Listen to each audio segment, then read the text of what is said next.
Welcome to TN science world. 8ஆம் வகுப்பு ஆங்கில வழி கல்வியில் பயிலும் மாணவ மாணவரை வரவேற்பதிலே டிஎன் சயின்ஸ் வேர்ல்டு பெருமகிழ்ச்சி அடைகிறது. Today we see the lesson in Science Unit 8 Universe and Space. அண்டம் மற்றும் விண்வெளி அறிவியல் அலகு 8 என்கின்ற பாடத்தை பொறுத்த பாட காணொலியை முழுமையாக காண இருக்கின்றோம். At first we see the learning objectives of this lesson.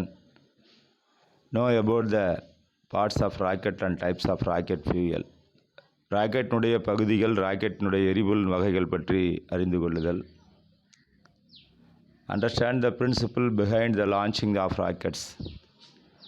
ராக்கெட்டை விண்ணில் செலுத்தும் தத்துவத்தை புரிந்து கொள்ளுதல். List out the achievements of Indian space program, Chandrayaan and Mangalyaan.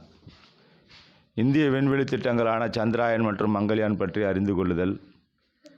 Know about the NASA and the contributions of Indians in NASA. NASA குறித்தும் நாசாவிலே இந்தியர்களுடைய பங்களிப்பு குறித்தும் அறிந்து கொள்ளுதல். Then we see the introduction of this lesson. Have you ever watched clear sky in the day night? We will be delighted when we see countless numbers of stars and the beautiful moon. The science which deals with the study of stars, planets and their motions, their positions and compositions is known as the astronomy. நீங்கள் எப்பொழுதாவது இரவில் தெளிவான வானத்தை பார்த்திருக்கிறீர்களா?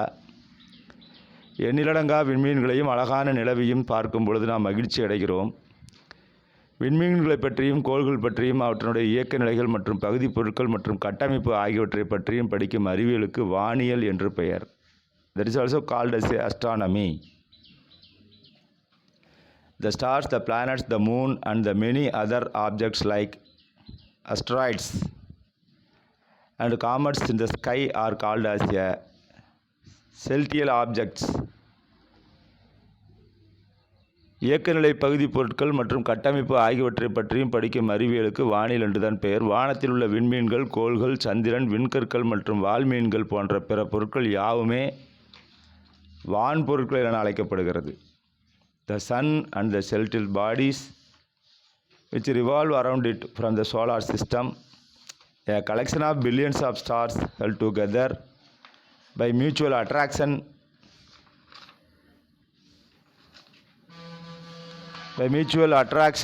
is called galaxy. Our sun belongs to a galaxy called Milky Way. பால் வெளித்திரள் என்று பெயர் இதற்கு. Billions of such galaxies form the universe. Hence the solar system, the stars and the galaxies are the constituents of the universe. In the recent years, many countries are showing interest to explore the sky, space, and they are sending manned and unmanned rockets to the moon and other planets.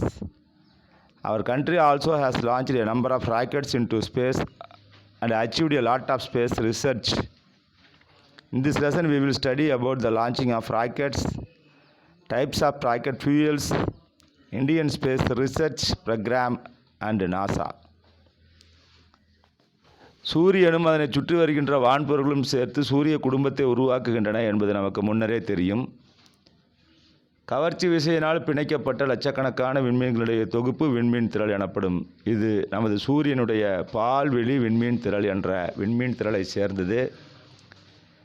இதுபோன்ற லட்சக்கணக்கான விண்மீன் திரள்கள் ஒன்று சேர்ந்து அண்டத்தை உருவாக்குகின்றன. எனவே சூரிய குடும்பம், விண்மீன்கள், விண்மீன் திரள்கள் ஆகியவற்றை அண்டத்தினுடைய பகுதி பொருட்களாக அண்மை காலமாக பல நாடுகள் விண்வெளியை ஆராய்வதிலே ஆர்வம் காட்டி வருவதுடன் சந்திரன் மற்றும் பிற கோள்களுக்கு மனிதர்களை கொண்டு மற்றும் மனிதர்கள் இல்லாத ராக்கெட்டுகளை அனுப்பி வருகின்றன. நமது நாடும் அதிலே அதிக எண்ணிக்கையிலே ராக்கெட்டுகளை விண்வெளியிலே செலுத்தி விண்வெளி அறிவியலிலே பெருமளவு சாதித்துள்ளது என்பதை இப்பாடத்தில் காண இருக்கின்றோம். பொதுவாக இப்பாடத்திலே ராக்கெட்டை விண்ணில் செலுத்துதல், ராக்கெட்டினுடைய எரிபொருள் வகைகள், இந்திய விண்வெளி திட்டங்கள் மற்றும் நாசா ஆகியவற்றை பற்றி கற்க உள்ளோம். Then we see the rockets. The universe is a great mystery to all of us. Our mind always tries to know about the space around us. Understanding the space will be helpful to the many ways.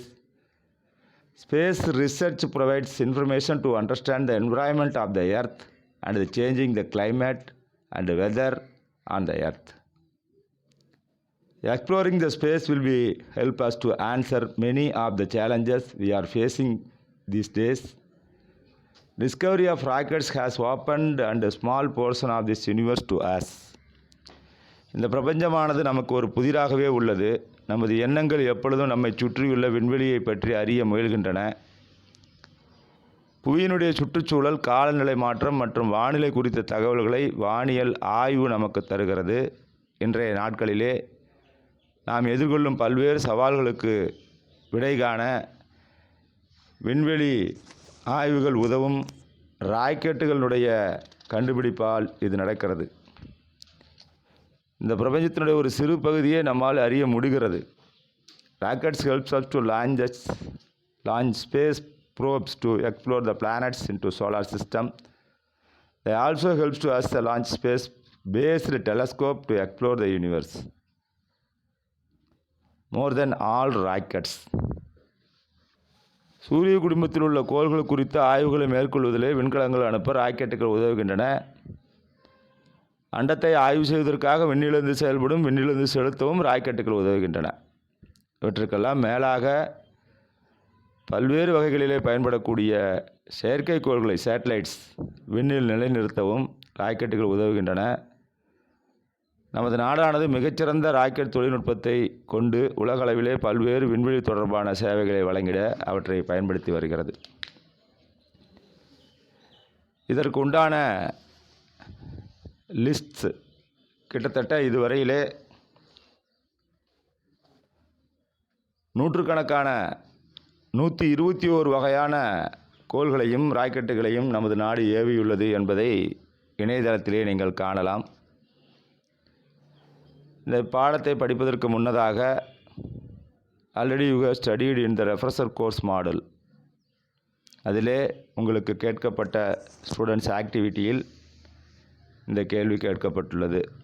Rockets were invented in China more than 800 years ago. 800 ஆண்டுகளுக்கு முன்னதாகவே பார்த்திங்கன்னா சீனாவில் rocket கண்டுபிடிக்கப்பட்டிருந்தது. The first rockets were cardboard tube packed with gun powder. ஆரம்ப நாட்களிலே மரக்குழாய்களே வெடிமருந்து நிரப்பப்பட்டு ராக்கெட்டுகள் உருவாக்கப்பட்டன. இவற்றை பார்த்திங்கன்னா they were called as a fire arrows, தீ அம்புகள் என்று பேர். அதன் பின்னர் பார்த்திங்கன்னா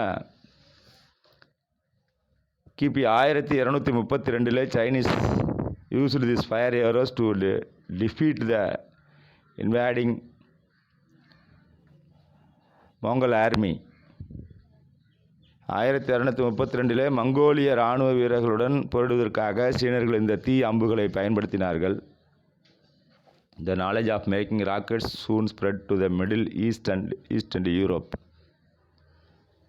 கிழக்கு ஐரோப்பிய நாடுகளுக்கு இது மிகவும் விரைவில் பரவியது. அதற்கு பின்னாடி பார்த்திங்கன்னா வேர் யூஸ்டு ஆஸ் த வெப்பன்ஸ். அவர்கள் ஒரு போர்க்கருவியாகவே இதை பயன்படுத்தினார்கள் என்பதை நீங்கள் அறிந்து கொள்வதற்காக உங்களுக்காக வழங்கப்பட்டுள்ள more to know. Then the parts of the rocket. ராக்கெட்டினுடைய பாகங்கள் எவ்வாறு உள்ளது என்பதை பற்றி பார்க்க வேண்டும்.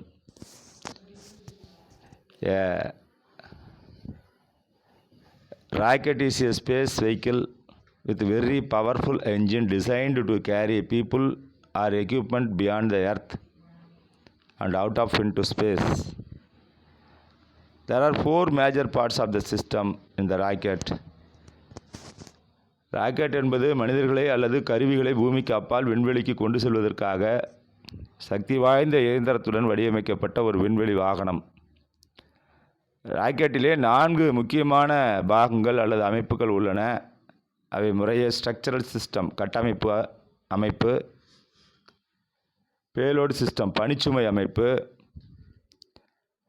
கைடன்ஸ் சிஸ்டம் வழிகாட்டு அமைப்பு, தென் ப்ரொபல்ஷன் சிஸ்டம் செலுத்தும் அமைப்பு என்ற 4 முக்கிய அமைப்புகளை கொண்டு காணப்படுகிறது. இதிலே முதலிலே நாம் காண இருப்பது ஸ்ட்ரக்சரல் சிஸ்டம், அதாவது ஃப்ரேம் கட்டமைப்பு The succeedal system is the frame that covers the rocket. It made up of very strong but lightweight material like titanium and aluminum. Fins are attached to some rockets at the bottom of the frame to provide the stability during the flight. கட்டமைப்பு அமைப்பு என்பது ராக்கெட்டை உள்ளடக்கிய சட்டகமாகும். இது மிகவும் வலிமையான ஆனால் எடை குறைந்த டைட்டானியம் அல்லது அலுமினியம் போன்ற பொருட்களால் உருவாக்கப்படுகிறது. பறக்கும் பொழுது ராக்கெட்டுக்கு நிலையாக இருப்பதற்காக சில ராக்கெட்டுகளுடைய அடிப்பகுதியிலே துடுப்புகள் இணைக்கப்பட்டிருக்கிறது. Then we see the payload system. Payload is the object of the satellite is carrying into a orbit. Payload depends on the rocket mission. The rockets are modified to launch the satellites with a wide range of missions like communications. பணிச்சுமை என்பது சுற்றுவட்ட பாதையை நிறுத்தப்படுவதற்காக ராக்கெட்டினால் சுமந்து செல்லப்படக்கூடிய செயற்கைக்கோள்களாகும். இந்த பணிச்சுமையானது ராக்கெட்டினுடைய திட்டப்பணிகளை சார்ந்து தகவல் தொடர்பு, வானியல் ஆய்வு, உளவு பார்த்தல், கோள்களை ஆராய்தல் மற்றும் கண்காணிப்பு போன்ற பணிகளை மேற்கொள்வதற்காக செயற்கைக்கோள்களை விண்ணிலே செலுத்துவது எவ்வாறு ராக்கெட்டுகளுடைய அமைப்பு மாற்றி அமைக்கப்படுகிறது, புவியினுடைய சுற்றுவட்ட பாதைக்கு அல்லது நிலவினுடைய மேற்பரப்பிற்கு மனிதர்களை கொண்டு செல்வதற்கு ஏற்றவாறும் சிறப்பு ராக்கெட்டுகள் உருவாக்கப்படுகிறது. Then we see the guidance system. Guidance system guides to rocket into the path. It may include the sensors on board computers, radars and communication equipments. வழிகாட்டும் அமைப்பு. இந்த அமைப்பானது ராக்கெட் செல்ல வேண்டிய பாதை குறித்து வழிகாட்டுகிறது. இது உணர்விகள், கணினிகள், ரேடார் மற்றும் தொலைத்தொடர்பு சாதனங்கள் ஆகியவற்றை உள்ளடக்கியது. At last we see the propulsion system. உந்து விசை அமைப்பு என்று பெயர். It takes up most of the space in a rocket. It consists of fuel, propellant tanks, pumps and combustion chamber. There are two main types of propulsion system.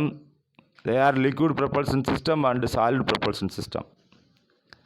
Rocket உள்ள பெரும்பகுதி இடத்தை அமைப்பை எடுத்துக்கொள்கிறது. இது எரிபொருள் கலங்கள், இறைப்பான்கள் மற்றும் எரியூட்டும் அறை ஆகியவற்றை கொண்டுள்ளது. இரண்டு முக்கியமான உந்து விசை அமைப்புகள் உள்ளன. அவை திரவ உந்து விசை அமைப்பு மற்றும் திட உந்து விசை அமைப்பு என இரண்டு வகையாக குறிக்கப்பட்டுள்ளது. More to know, do you know? Polar Satellite Launch Vehicle PSLV and Geosynchronous Satellite Launch Vehicle GSLV rockets are Indians popular rocket. PSLV, GSLV rockets இந்தியாவிலே மிகவும் புகழ்பெற்ற ராக்கெட்டுகளாகும். மேலும் ஒரு செயல்பாடாக make a model of rocket using a low cost material available to you. Also prepare an album of rocket launched by India. எளிதிலே கிடைக்கக்கூடிய விலை மதிவான பொருட்களை பயன்படுத்தி ஒரு ராக்கெட் மாதிரியை உருவாக்கவும், இந்தியாவிலிருந்து செலுத்தப்பட்ட ராக்கெட்டினுடைய படங்களை கொண்ட புகைப்பட தொகுப்பு ஒரு ஆல்பத்தை உருவாக்கவும் மாணவர்களுக்கு ஆக்டிவிட்டியாக செயல்பாடுகளாக வழங்கப்பட உள்ளது. Then the types of propellants. Propellant is a chemical substance that can be undergo combustion to produce the pressurized gases whose energy is utilized to move the rocket against the gravitational force of attraction. இயக்குப்பொருள் என்பது ஒரு வேதிப்பொருள். இயக்குப்பொருள்களுடைய வகைகள். Types of ப்ரொப்பலன்ஸ் என்பது இயக்குப்பொருள்களுடைய வகைகள். இயக்குப்பொருள் என்பது ஒரு வேதிப்பொருளாகும். இப்பொருட்கள் எரியும் பொழுது உருவாகும் அழுத்தப்பட்ட வாயுக்கள் ஆற்றலை பயன்படுத்தி ராக்கெட்டானது புவியீர்ப்பு விசைக்கு எதிராக உயர்த்தப்படுகிறது. இயக்குப்பொருளானது எரிபொருள், ஃபியூயல் மற்றும் எரிதலுக்கு தேவையான ஆக்சிஜனை வழங்கும் ஆக்சிகரணி, ஆக்சிடைசர் ஆகியவற்றினுடைய கலவையாகும். இது திண்மங்களாகவோ அல்லது திரவங்களாகவோ இருக்கும். Supplies of oxygen necessary for burning, combustion or fuel. The propellants may be in the form of solid or liquid. திண்மங்களாகவோ அல்லது திரவங்களாகவோ இருக்கலாம். முதலிலே இருக்கக்கூடிய திரவ ப்ரொப்பலன்ஸ், அதாவது திரவ இயக்கப் பொருள்கள் எவ்வாறு இருக்கிறது. In liquid propellants, fuels or oxidizers are combined in a combustion chamber where they burnt and to come to out from the base of the rocket with the great force. Liquid hydrogen, hydrogenic and ethyl alcohol are the liquid fuel. Some of the oxidizers and oxygen, ozone, hydrogen peroxide are forming nitric acid. திரவ இயக்கப் பொருள்கள் எரிபொருள்கள் ஆக்சிகனையும் எரியூட்டும் முறையிலே ஒன்றாக சேர்க்கப்பட்டு எரிக்கப்பட்டு அதிக விசையுடன் ராக்கெட்டினுடைய அடிப்பகுதி வழியாக வெளியேற்றப்படுகிறது. திரவ ஹைட்ரீசன் மற்றும் எத்தில் ஆல்கஹால் ஆகியவற்றை திரவ எரிபொருள்கள் ஆகும். ஆக்சிஜன், ஓசோன், ஹைட்ரஜன் பெராக்சைடு மற்றும் புகையும் நைட்ரிக் அமிலம் போன்றவை சில ஆக்சிகன்களாக சொல்லப்படுகிறது. Then we see the solid propellants, திண்மை இயக்கு பொருட்கள். In solid rocket propellants, fuels or oxidizer components are already combined. When they are ignited, they burn and produce the heat energy. Combustion of the solid propellants cannot be stopped once it is ignited. ஒரு முறை துவக்கம் செய்துவிட்டால் நிறுத்துவது என்பது ரொம்ப சிரமம். Solid fuels used in rockets or propellants polyurethanes or polybutadienes, nitrite and chloride salts are used to oxidizer. திண்மை இயக்கப் பொருட்கள் எரிபொருளாகவும் ஆக்சிகரணியாகவும் ஒன்றாக வைக்கப்பட்டுள்ளது. இவற்றை எரியூட்டும் பொழுது இவை எரிந்து வெப்ப ஆற்றலை வெளிவிடுகிறது. திண்மை இயக்கப் பொருட்களை எரிய தொடங்கிய பின் அவற்றை நிறுத்த இயலாது. பாலியூத்ரின் மற்றும் பாலிபியூட்டாடைன் ஆகியவை திண்மை எரிபொருள்களாகும். நைட்ரேட் மற்றும் குளோரேட் உப்புக்கள் ஆக்சிகரணிகளாக பயன்படுத்தப்படுகிறது. அதன் பின் நாம் பயன்படுத்தக்கூடியது கிரையோஜெனிக் ப்ரொப்பலன்ஸ். கிரையோஜெனிக் இயக்கப் பொருட்கள் என்பது தாழ் வெப்ப இயக்கப் பொருட்கள் என அர்த்தம். In this type of fuel, the oxidizer are liquefied gases and they are stored on a very low temperature. These fuels do not need any ignition system. They react on mixing and they start their own flame. திண்மை இயக்கப் பொருளுக்கு அடுத்தபடியாக நாம் காண இருப்பது தாழ் வெப்பநிலை இயக்கப்பொருள் என்று பெயர். இவ்வகை இயக்கப் பொருள்களே எரிபொருள் அல்லது ஆக்சிகரணி அல்லது இரண்டும் திரவநிலை வாயுக்களாகவே உள்ளது, லிக்விஃபைடு கேசஸ். இவை மிக குறைந்த வெப்பநிலையில் வைக்கப்பட்டிருக்கும். இவை இயக்கப் பொருள்கள் எரியூட்ட தனியான அமைப்பு தேவையில்லை. இவற்றை ஒன்றாக சேர்த்து கலக்கும் பொழுது இவை ஒன்றோடு ஒன்று இணைந்தே எரிய தொடங்கிவிடுகிறது. இதுவே இதனுடைய ஸ்பெஷாலிட்டி. தென் லான்ச்சிங் சேட்டலைட், துணைக்கோள்களை விண்ணில் செலுத்தப்படுதல். எவ்வாறு செலுத்துகிறார்கள்? இதுக்கு ஒரு ஆக்டிவிட்டி ஒன்று கொடுத்துருக்காங்க நமக்கு. Take a balloon and blow air into it. Now let the air inside the balloon to come out. What do you observe? You can see the balloon moving in a direction opposite to the direction of the air. Rocket also moves almost similar to this. ஒரு பலூனிலே காற்றை நிரப்பி கைகளால் இறுக பிடித்துக் கொள்ளவும் தற்போது பிடியை தளர்த்தி காற்று வெளியேறுமாறு செய்யவும் நாம் என்ன காண்கிறோம்? காற்று வெளியேறும் திசைக்கு எதிர் திசையிலே பலூன் நகர்வதை காணலாம். ராக்கெட் ஏறக்குறைய இதே முறையில் தான் இயங்குகிறது என்பதை இது ஒரு எளிதான செயல்பாடுகள் வாயிலாக மாணவர்களை கண்டறிய செய்யலாம். Before being launched into the space, rockets will be held down by the clamps on launching pad. ராக்கெட்டானது விண்ணில் செலுத்தப்படுவதற்கு முன்னர் ஏவுதளத்திலே செங்குத்தாக இருக்கிகள் கிளாம்ப் மூலம் நிலைநிறுத்தப்பட்டிருக்கும். ஆள் உள்ள மேண்டு அல்லது ஆள் இல்லா அன்மேண்டு துணைக்கோள்கள் இதில் இருக்க ஆரம்பிக்கும். Manned or unmanned satellite will be placed at the top of the rocket. When the fuel in the rocket burnt, it will be produced an upward thrust.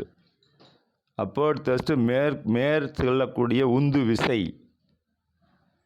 There will be a point at which the upward thrust will be greater than the weight of the satellite. At that point of the clamp will be removed by remote control and the rocket will move upward according to Newton's third law.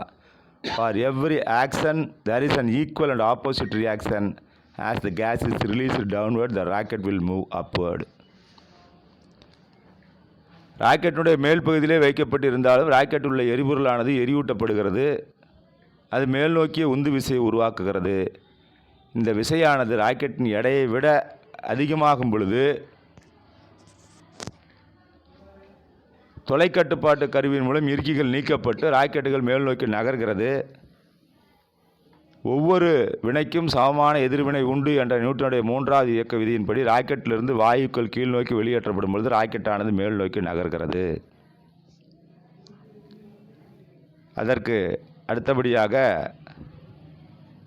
to place satellite in a particular orbit, a satellite must be raised on the desired height and given the correct speed and direction by launching the rocket. If this high velocity is given to the rocket at the surface of the earth, the rocket will be burnt due to air friction. Moreover, such high velocity cannot be developed by a single rocket. So, multi-stage rockets are used to penetrate the dense lower part of the atmosphere. Initially, the rocket rises vertically and then it is titled by a guidance system. துணைக்கோள் ஒன்றை ஒரு குறிப்பிட்ட வட்டப்பாதையிலே நிலைநிறுத்த அது சரியான வேகத்திலே சரியான திசையிலே ஒரு குறிப்பிட்ட உயரத்திற்கு ராக்கெட்டினால் உயர்த்தப்பட வேண்டும். பூமியின் மேற்பரப்புக்கு அருகிலே இத்தகைய மிக அதிக திசைவேகம் ராக்கெட்டுகள் அளிக்கப்பட்டால் காற்றினுடைய உராய்வின் காரணமாக ராக்கெட்டிலே தீப்பிடிக்கலாம். மேலும் இந்த அதிக அளவு திசைவேகத்தை ஒரே ஒரு ராக்கெட்டை கொண்டு மட்டும் ஏற்படுத்த இயலாது. எனவே பல கட்ட ராக்கெட்டுகள் பயன்படுத்தப்படுகிறது. அதுதான் சொல்லியிருக்காங்க, multi stage rockets are used. வளிமண்டலத்தினுடைய அடர்த்தியான அடிப்பகுதியை ஊடுருவி செல்ல தொடக்கத்திலே ராக்கெட்டுகள் செங்குத்தாக மேல் நோக்கி செலுத்தப்பட்டு பிறகு வலுநடுத்த அமைப்பின் மூலம் சாய்வாக செலுத்தப்படுகிறது. To penetrate the dense lower part of the atmosphere, initially the rocket rises vertically and then it is titled to the guidance of the system. அதற்கு அடுத்தபடியாக இந்திய விண்வெளி திட்டங்கள், Indian space programs. Soon after independence, India initiated the space research activity in 1969. Indian Space Research Organization ISRO was formed with the object of developing space technology and its application for different needs for the nation. India is focusing on the satellite for communication and remote sensing space transportation system and application program. The first ever satellite Aryabhatta was launched in 1975. Since then, India has achieved a lot of space program equal to that of the developed nation. வளர்ந்த நாடுகளுக்கு ஈடாக இந்தியாவும் பல்வேறு இந்திய விண்வெளி திட்டங்களை உருவாக்கி உள்ளது. முதலில் இந்தியாவிலிருந்து உருவாக்கப்பட்ட திட்டம் ஆரியப்பட்ட 1975. இன்று இந்தியா வளர்ந்த நாடுகளுக்கு இணையாக விண்வெளி திட்டங்களிலே பல்வேறு சாதனைகளை புரிந்து வருகிறது என்பதே இதனுடைய இந்திய விண்வெளி திட்டங்களுடைய இலக்கு. Then we see the Chandrayaan 1. Chandrayaan 1 என்கின்ற பாடத்தை பற்றி 10ஆம் வகுப்பிலே நீங்கள் தெளிவாக படிக்கிறீர்கள். இதனுடைய project coordinator doctor Mayilsamy Annadurai. அவர் country launched a satellite Chandrayaan 1 meaning moon vehicle on 22nd October 2008. The study about the moon, நிலவை பற்றி முழுமையாக ஆராய்ச்சிக்காக அனுப்பப்பட்டது. சந்திராயன் 22 அக்டோபர் 2008 அனுப்பப்பட்டது. It was launched from the Satish Dhawan space centre in Sriharikota. இது ஸ்ரீஹரிகோட்டா என்கின்ற, அதாவது ஆந்திர மாநிலத்தில் இருக்கக்கூடிய ஸ்ரீஹரிகோட்டாவிலிருந்து சதீஷ் தவான் விண்வெளி மையத்திலிருந்து PSLV ராக்கெட் செயற்கைக்கோள் செலுத்தும் மூலம் விண்ணிலே செலுத்தப்பட்டது. இது PSLV வகையை சார்ந்தது, polar satellite launch vehicle. It was put into a lunar orbit on 8th November 2008. இந்த விண்கலமானது 2008ஆம் ஆண்டு நவம்பர் 8ஆம் நாள் சந்திரனிலிருந்து சுற்றுப்பாதையிலே நிலைநிறுத்தப்பட்டது. The spacecraft was orbiting around the moon at a height of the 100 km from the lunar surface. சந்திரனிலிருந்து 100 kilometre தொலைவில் உள்ள சுற்றுப்பாதையிலே சுற்றி வந்து சந்திரனுடைய ரசாயனம், கனிமம் மற்றும் புவி அமைப்பு தொடர்பான விவரங்களை சேகரித்து பூமிக்கு அனுப்பியது. இந்த திட்டமானது this mission was major boost for Indian space program and help to develop the own technology to explore the moon. முழுவதுமாக இந்தியாவிலேயே தயாரித்து இந்தியர்களாலே செய்யப்பட்டு ஆராய்ச்சி செய்து உயிரி தொழில்நுட்பத்தை கொண்டு சுயமாக உருவாக்க உதவியது Chandrayaan 1. Chandrayaan 1 was operated for 312 days, achieved 95% of its objects. The scientists lost their communication with the spacecraft on 28 August 2009. On successful completion of the major objectives, the mission was concluded. பூமியில் உள்ள கட்டுப்பாட்டு அறையுடன் இருந்த தொடர்பை இழந்தது 2009. அதற்கு முன்னதாக 312 நாட்கள் செயல்பட்டு நிர்ணயிக்கப்பட்ட இலக்குகளிலே 95% நிறைவேற்றியது. 2009 ஆகஸ்ட் மாதம் 28ஆம் நாள் இதனுடைய தொடர்பு இழந்தது. இதனுடைய முக்கியமான நோக்கங்கள் நிறைவு பெற்ற நிலையிலே இத்திட்டமானது முடிவுக்கு கொண்டு வரப்பட்டது. அப்போ சந்திராயனுடைய அப்ஜெக்டிவ்ஸ் என்ன, இதனுடைய நோக்கங்கள் என்ன என்று பார்த்தோமானால், the following are the Chandrayaan 1 mission to find the possibility of water in the moon, நிலவிலே நீர் இருப்பதற்கான சாத்தியக்கூறுகளை கண்டறிதல். To find the elements matter on the moon, சந்திரனில் உள்ள தனிமங்களை கண்டறிதல். To search for existence of the helium 3, சந்திரனிலே ஹீலியம் 3 இருப்பதை ஆராய்தல். To make a 3-dimensional atlas of the moon, சந்திரனில் முப்பரிமாண வரைபடத்தை உருவாக்குதல். To study about the evolution of the solar system, சூரிய குடும்பத்தினுடைய எவல்யூஷன் பரிணாம வளர்ச்சியை ஆராய்தல். இவை அனைத்துமே சந்திராயன் 1 செய்யப்பட்ட ஆராய்ச்சிகள். நம்ம இதிலிருந்து do you know Kalamsat is the world's smallest satellite weighing only 64 grams. It was built by a team of high school students led by Rifat Sarok, at 18-year-old school student from Pallapatti near Karur, Tamil Nadu. It was launched into the space on 22 June 2017 by NASA. Kalamsat என்பது 64 gram மட்டுமே எடை கொண்ட உலகிலே மிகச்சிறந்த செயற்கைக்கோளாகும். இது தமிழகத்திலே கரூர் நகருக்கு அருகில் உள்ள பள்ளப்பட்டி என்ற சிற்றூரிலே ரிபாத் சருக் என்ற 18 வயது பள்ளி மாணவர்களுடைய தலைமையிலே உயர்நிலைப்பள்ளி மாணவர்களால் உருவாக்கப்பட்டது. இது 2017ஆம் ஆண்டு ஜூன் மாதம் 22ஆம் நாள் நாசா விண்வெளி ஆய்வு மையத்திலிருந்து விண்வெளிக்கு அனுப்பப்பட்டது. Then achievements of Chandrayaan 1. Achievements of Chandrayaan 1 என்பது சந்திராயனுடைய சாதனைகள் என்ன என்பதை பற்றி சொல்வது. The discovery of presence of water molecules in the lunar soil, சந்திரனிலே மணற்பரப்பிலே நீர் மூலக்கூறுகள் இருப்பதை கண்டறிந்தது. Chandrayaan 1 confirmed the moon was completely molten once. சந்திராயனிலே முற்காலத்திலே உருகிய நிலையிலே இருந்ததை உறுதி செய்தது. Chandrayaan 1 has recorded images landing site of the US spacecraft Apollo 15 and Apollo 11. அதாவது அமெரிக்காவினுடைய விண்கலங்களான அப்போலோ 15 மற்றும் அப்போலோ 11 ஆகிய விண்கலங்களை தரையிறக்கி இடங்களை பதிவு செய்தது. அதற்கு அடுத்தபடியாக it has provided a high resolution spectral data on the mineralogy of the moon. சந்திராயனுடைய கனிம வளம் பற்றிய தகவல்களை உயர் பகுதிறன் கொண்ட நிறமாலைமானி மூலம் பெறப்பட்டது.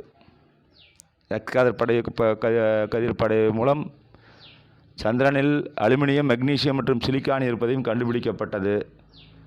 அதற்கு மேலாக மோர் தென் 40,000 images have been transmitted by the Chandrayaan 1 camera in 75 days. 75 நாட்களிலே 40,000க்கும் மேற்பட்ட புகைப்படங்களை எடுத்து பூமிக்கு அனுப்பியது. Chandrayaan 1 has discovered a large caves on the lunar surface that can act as human shelter in the moon, as the moon. Chandrayaan 1 நிலவின் பரப்பிலே மனிதர்களுக்கு உறைவிடமாக பயன்படும் வகையிலே காணக்கூடிய குகைகளை கண்டறிந்து கொடுத்தது. அதற்கு அடுத்தபடியாக நாம் காண இருப்பது மங்கள்யான். மங்கள்யானை பற்றி அடுத்த காணொளியில் காண்போம். Until then, thank you so much.